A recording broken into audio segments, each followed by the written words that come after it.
Hi, I'm Dan Slick, pitmaster for Slick's Big Time Barbecue. Through my travels and barbecue competitions and events, I've picked up on some secrets and tips that I want to share with you today that'll help you championship barbecue every time you grill it up. Let's get cooking.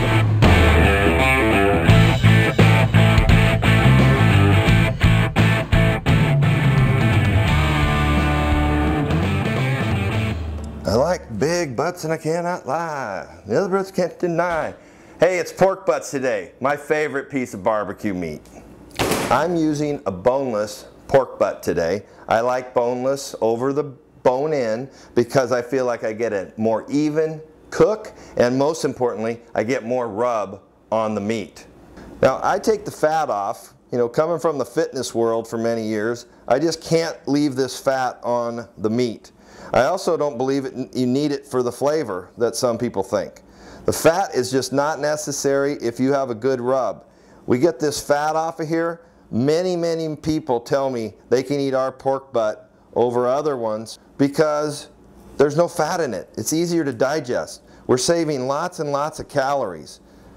That doesn't need to be in your food. Now that we got that trimmed up, we do a quick rinse.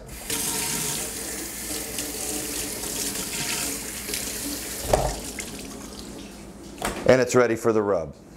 I use our Slick's Big Time rib and butt rub. Since we're doing butt rub makes sense. Give about twice as much rub on a pork shoulder as I do for ribs. I really want it to get in deep into the meat. Open it up, both sides. Give it a good thorough shake and get all that butt covered in rub. So the pork butt, usually I like it to sit, for about an hour. I can do it overnight if I'm doing a lot of them, but an hour is a good amount of time for the rub to sit and set up on it. All right, we are ready to throw down our big old pork butts. Cook these at about 255, 260. Just throw them on the grill after you got all the rub and prep done. They're going to be on there for at least 6-7 hours at 275. Got them on the Traeger 200. I love the wood pellet grill. It's very simple. I can keep my temperatures even.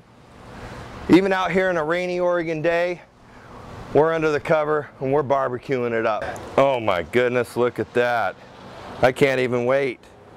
Oh, it's just falling apart. That is ready to go.